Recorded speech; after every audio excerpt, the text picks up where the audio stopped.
Assalamualaikum warahmatullahi wabarakatuh. Adik-adik kami pejuang SBMPTN, ketemu lagi kita di channel YouTube saya Budiono Yahman. Nah, hari ini kita akan bahas dua soal tentang kecepatan ya.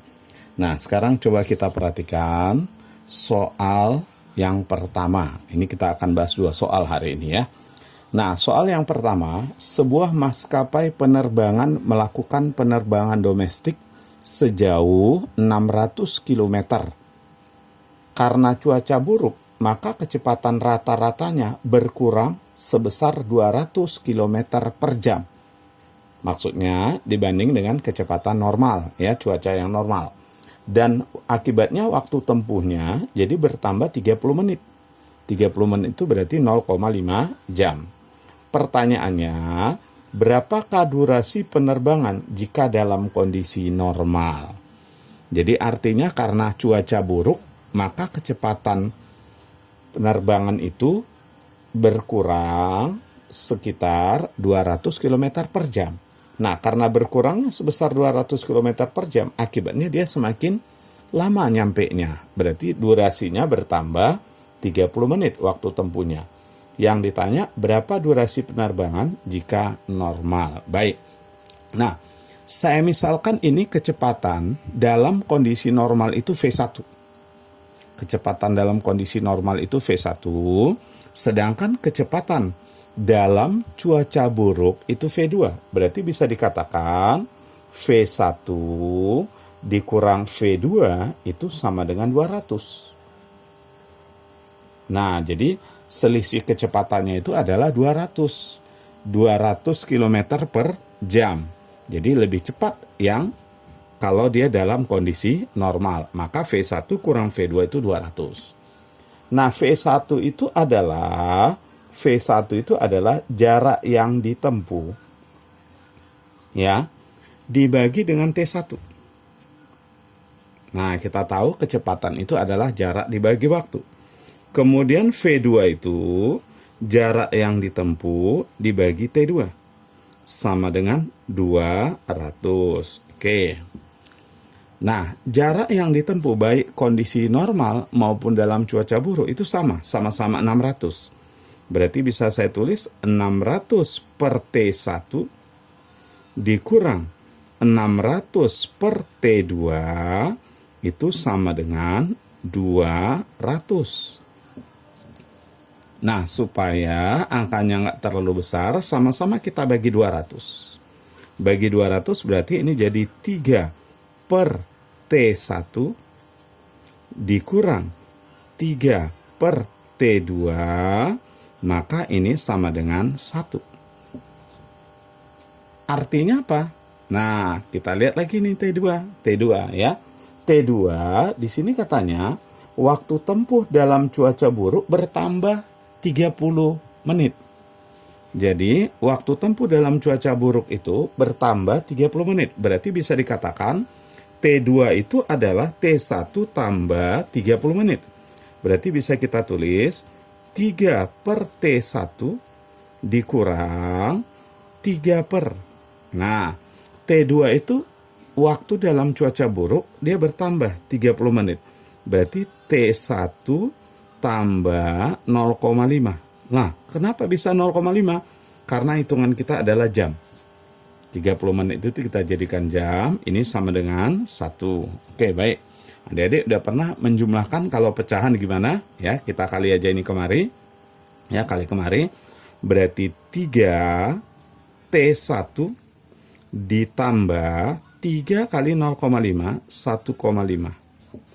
Dikurang, ini kalikan kemari, kurang 3T1 sama dengan, nah ini ya, nah ini kita kali silang kemari, kali silang ya, berarti T1 kali T1 kuadrat, T1 kuadrat, nah T1 dikali 0,5 tambah 0,5 T1. Nah, ini kan 1, nggak ada pengaruhnya, dikalikan tetap aja ya. Oke, ini kita bisa coret. Habis. Berarti kesimpulannya T1 kuadrat kurang 0,5 T1 sama dengan, ini pindah kemari, nah sama dengan 1,5 atau bisa kita tulis langsung ya. Nah ini tambah ya, ini tambah ini, yang ini yang dikurang, kurang 1,5, ini sama dengan 0 tuh ya. Oke, jadi ini T1 kuadrat tambah 0,1 T1, 0,5 T1, baru ini pindah kemari, min 1,5 sama dengan 0. Nah, sekarang kita coba faktorkan. Ya, kita faktorkan, berarti T1, ini T1 juga sama dengan 0. Nah, coba adik-adik pikirkan, dua buah bilangan yang kalau kita kalikan dia min 1,5, dijumlahkan 0,5. Nah, maka kalau kita hitung itu, kalau dikalikan dia min 1,5 dijumlahkan 0,5, itu adalah 1,5 dengan 1. Ya, berarti di sini ada salah satunya min, salah satu plus, karena hasil kalinya harus min. Nah, kalau dijumlahkan plus, berarti plus yang besar. Plus yang besar, berarti di sini adalah 1,5, yang di sini adalah 1. Nah, karena ini waktu, maka yang kita pakai yang bernilai positif. Kalau ini kan nilainya negatif, maka yang kita gunakan yang di sini. Berarti T1 sama dengan 1 jam. Nah, itulah dia jawabnya ya. Berarti jawabannya adalah A. Ini video yang pertama, ini soal yang pertama. Kita lihat soal yang kedua. Nah, sebelum kita lanjut ke soal yang kedua, adik-adik jangan lupa klik tombol like, kemudian subscribe, share, serta tulis komentar adik-adik mengenai video yang baru saya bagikan ini. Tujuannya supaya channel ini bisa membantu banyak orang, dan adik-adik juga akan terus mendapat video-video terbaru dari saya. Baik, kita akan bahas sekarang soal yang kedua. Soal yang kedua dikatakan, kecepatan sebuah kereta api 50% lebih cepat dibanding kecepatan sebuah bis. Kedua moda transportasi tersebut berangkat dan sampai pada waktu yang sama dari kota A menuju ke kota B sejauh 75 km. Berarti jarak dari A ke B ini sejauh 75 km. Inilah jarak yang ditempuh, sama. Ya. Jika kereta api berhenti di sebuah stasiun antara kota A dan kota B, kereta api berhenti sebentar di sini selama 12,5 menit. Berhenti kereta apinya selama 12,5 menit. Yang jadi pertanyaan adalah berapa kecepatan bus? Coba adik-adik perhatikan, di sini mereka titik awalnya sama, titik akhirnya sama. Sampainya sama. Siapa yang lebih cepat? Pasti sih kereta. Kenapa? Karena kereta masih sempat istirahat, berhenti 12,5 menit.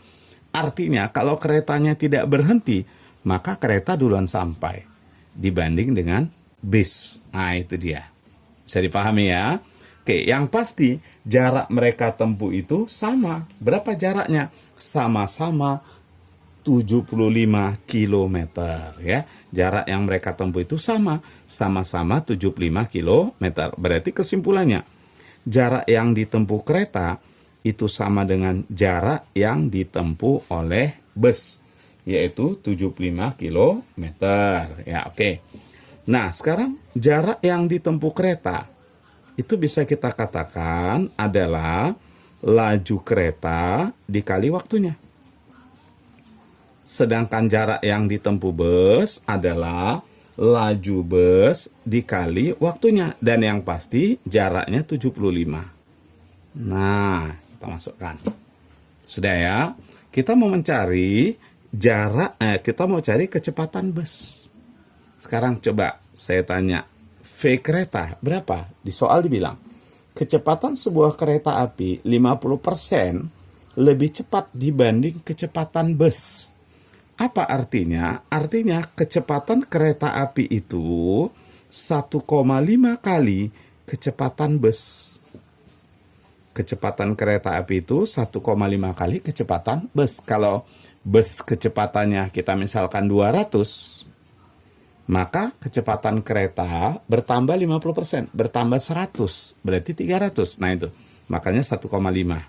Kecepatan kereta 1,5 kali daripada kecepatan bus. Nah, waktu kereta bagaimana? Kita lihat.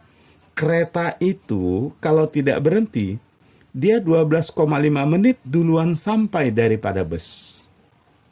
Ya, artinya waktu yang ditempuh oleh kereta itu adalah waktu yang ditempuh bus dikurang 12,5 menit. Karena kita hitungan jam, kita bagi 60.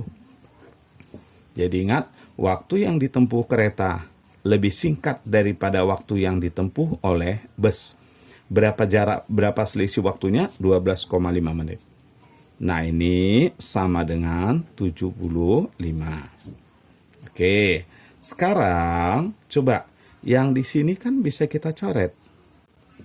Jadi 50. Nah, kita kali silang ke dalam ya. V-bus dikali T-bus. V-bus dikali T-bus. Kurang. Nih, 12,5 per 60 dikali V-bus. Sama dengan 50. Nah, ingat V-bus dikali T-bus itu sama dengan jarak. Jarak yang ditempuh bus. Berapa jarak yang ditempuh bus? 75. Berarti ini kita ganti 75. 75 dikurang 12,5 per 60 kali V-bus itu sama dengan 50. Sekarang saya tanya, 75 dikurang berapa supaya jadi 50?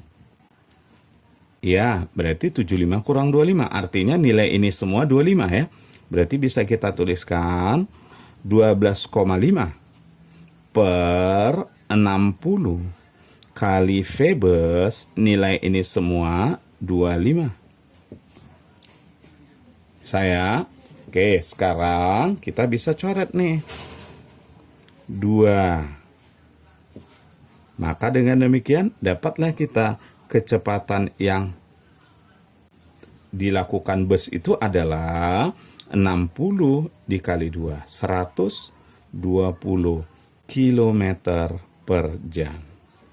Nah, ini adik-adik soal yang kedua. Oke, nah adik-adik sampai ketemu kita di video-video berikutnya. Tapi jangan lupa klik tombol like, kemudian subscribe dan share.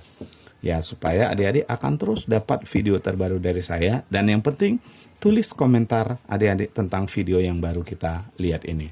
Terima kasih atas perhatiannya. Semangat terus latihan ya. Assalamualaikum warahmatullahi wabarakatuh.